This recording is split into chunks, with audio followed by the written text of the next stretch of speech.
Hello everyone, welcome to Wolf and Friends Gaming. We're on the top 5 list.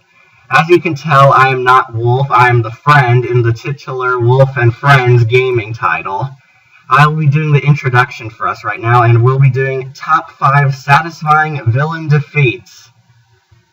Let's start with our number 5, Lord Megatron from Transformers Fall of Cybertron.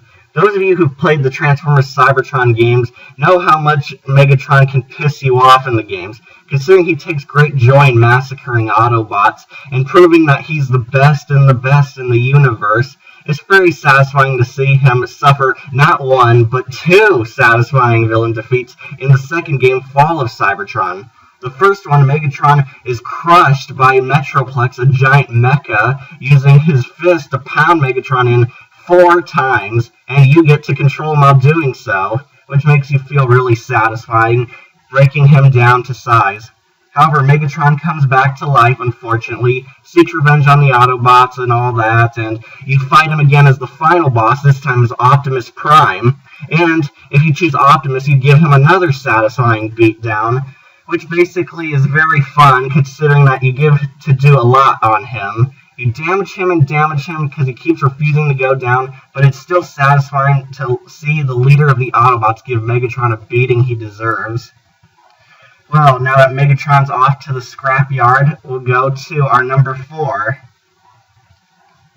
Number 4, the St. John family from The Walking Dead Season 1 video game.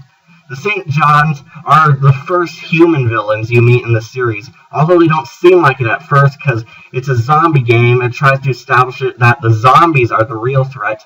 However, people unfamiliar with the Walking Dead series know that there's more than zombies out there that threaten the survivors. The St. John family are the first human villains you meet in the game. They present themselves as these friendly farm type of family that want to befriend the group and have them work at their farm in exchange for shelter. They seem nice and legit at first as you meet them all. However, you suspect that there's something off about them. Then, by the end of the game, it's revealed that they were cannibals, and they're helping only so they could use you as meat and eat you. Of course, you have to fight them each one by one in their own kind of mini boss fight. The first one down is Danny St. John, who you talk to in the beginning of the game on a hunting trip when you go get revenge on bandits. It turns out he was the one planting the bear traps out in the woods, one of which kills Ben's teacher and almost costs you your life.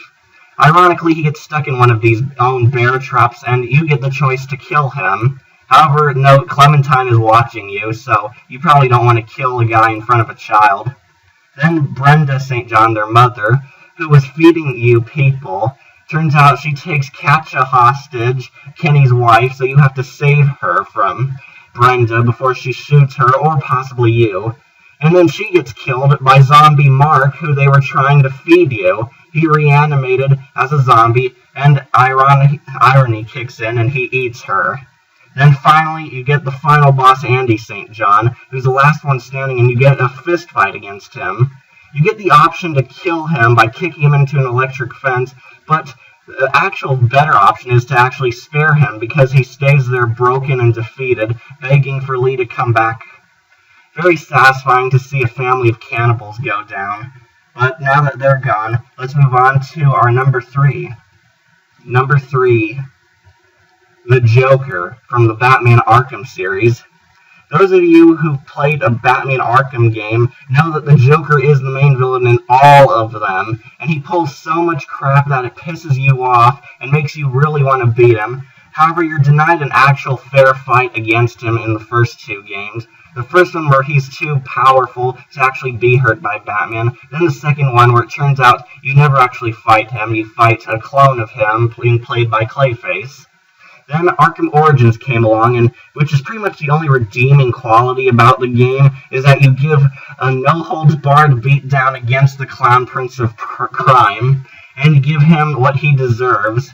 Finally, it's very satisfying to see the Joker get his comeuppance in the Arkham game, which is sadly his last appearance as well, since he won't be featured in Arkham Knight.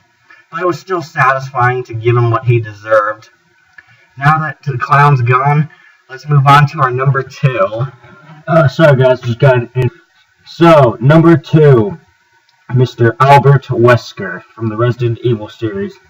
Now, if you've seen the movies or even know some of the games, you know that Wesker is pretty much set up as the main antagonist. And in Resident Evil 5, he finally dies. It only took them about 10 games to do that. But what made this thing so satisfying is because in almost every other game, he had powers of where he had super speed and could kill you almost instantaneously whenever he wanted to. The build-up for the boss fight is also pretty difficult, knowing that you have to stay in the light, otherwise he'll pretty much kill you immediately. If he shoots you with his revolver, it's pretty much an instant death, and you have to repeatedly shoot a rocket at him, and then blow the rocket up while he's holding it. Then you have to do a quick-time boss fight, where if you screw up once, you or your partner, you have to restart from the beginning of that quick-time event. And then you start running away from him at the volcano where he's in his final form. However, as you're flying away in the chopper controlled by Josh, he comes out of the lava and grabs the helicopter, and both you and your partner are forced to shoot a rocket launcher in pretty much an interval of 2 seconds at the same time, and the missiles go right into his face, where he's dead. Forever. And ever. Hopefully. But yeah, I mean, he's been set up as the most impossible boss to defeat, and then this is how it goes out. With a bang. Now that Wesker is out of the picture, let's move on to our number 1. Number 1, who can it be? Kai Lang from Mass Effect 3.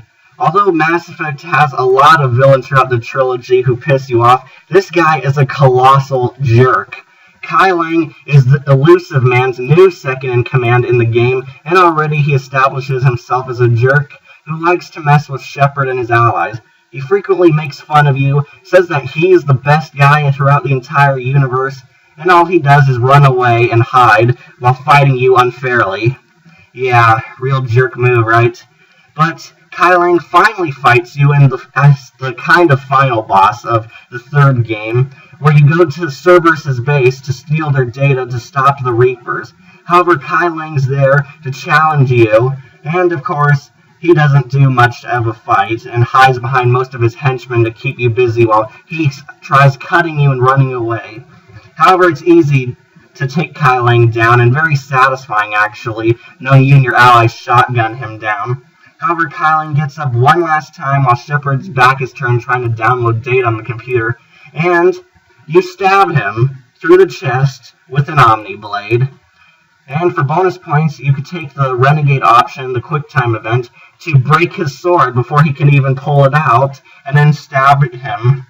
Which is very satisfying, considering that this guy is hated throughout the Mass Effect universe because he kills a lot of your friends and does a lot of really dick moves throughout the entire series.